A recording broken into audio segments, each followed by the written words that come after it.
Good morning dear students, how are all of you? Welcome back to the English literature class. My dear students, today I am here to talk about a beautiful poem. Do you know the name of the poem? It's chapter 3, Ode to a Butterfly. This poem is written by an American writer, minister, Thomas Wentworth Higginson. Before going to the poem, there is one question for you. What's an ode?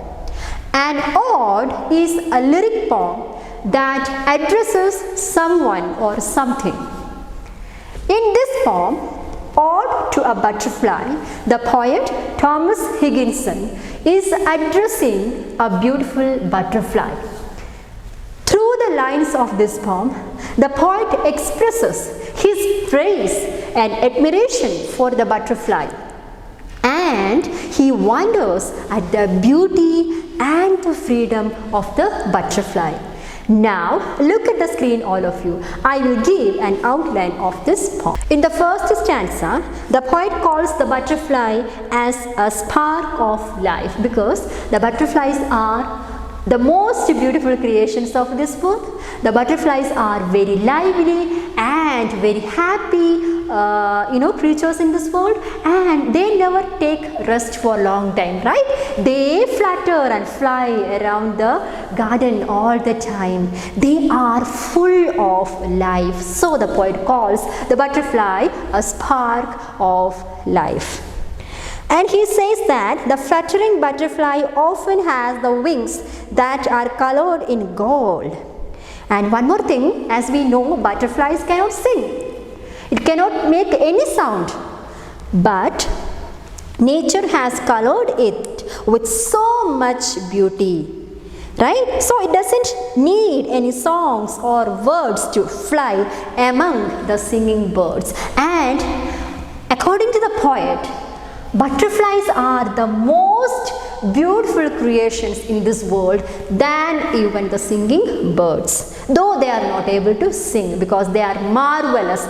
They are the most wonderful creations. They can impress anyone with their beauty, with their vibrant beauty. And the poet says that all children love butterflies and love chasing them among the fields and gardens and flowers and herds, etc. In the second stanza, the poet wonders why the butterflies are bound to the flowers in the garden. You must have seen, right? In a garden, you can see various kinds of butterflies. They flutter around the flowers and they suck the tasty nectar.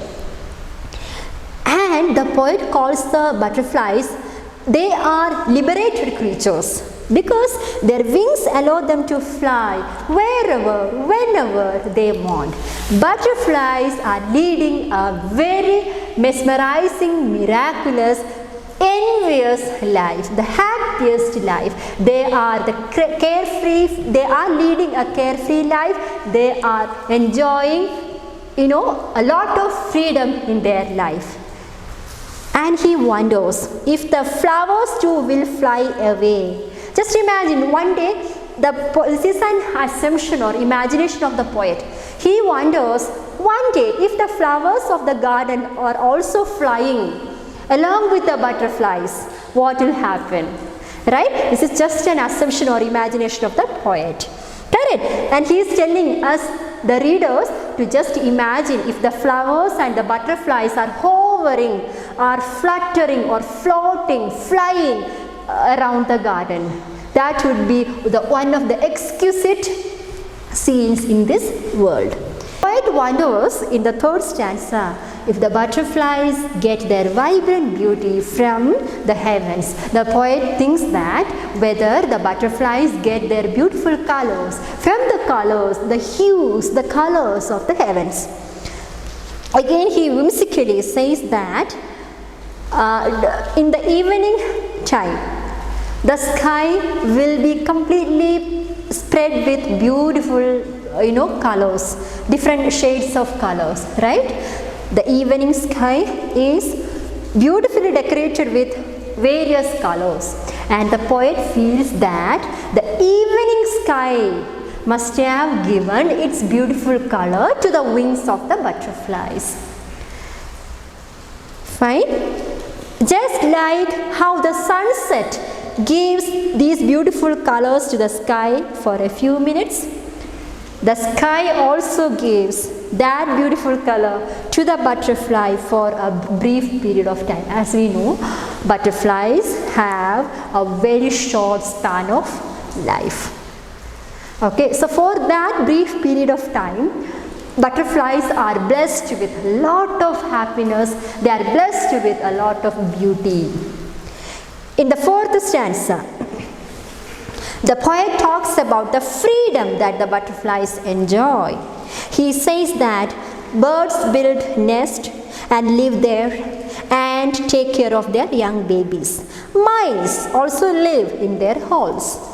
But the butterfly can fly anywhere and live anywhere. To the poet, it's a free creature that can fly through any wood or field and look for food anywhere it wants. Correct? And in the next stanza, in the fifth stanza, the poet describes how the garden lays forth a sumptuous banquet, a feast for the butterfly with all the sweet smelling flowers that live there.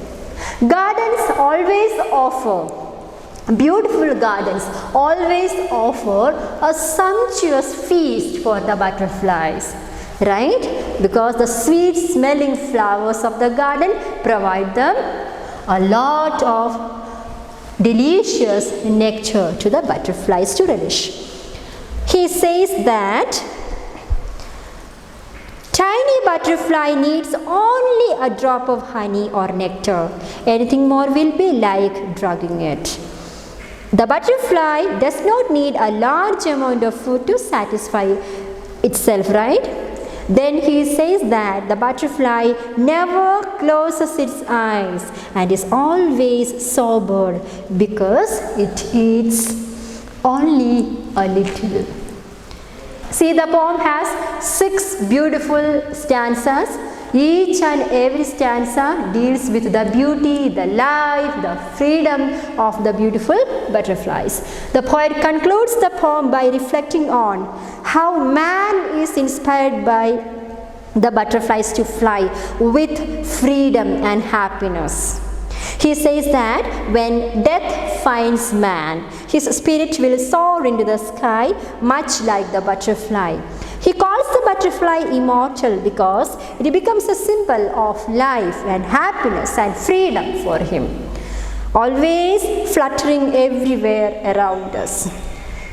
He hopes man's soul and spirit will also be immortal and be finally free from the confines and fetters and shackles of normal life. All of you look at the mind map of the poem Ode to a Butterfly, written by Thomas Wentworth Higginson.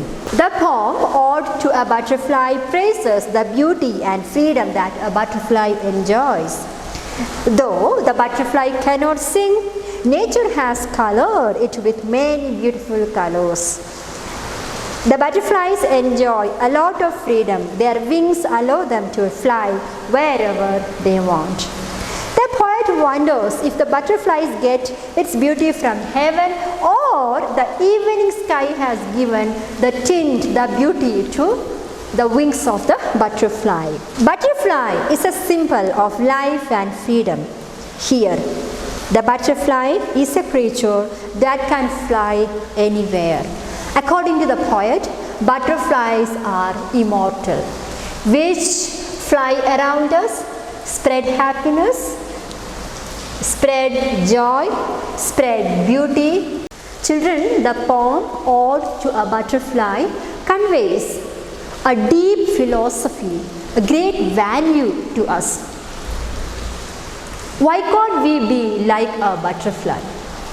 We always crave. We always complain on the things that we don't have.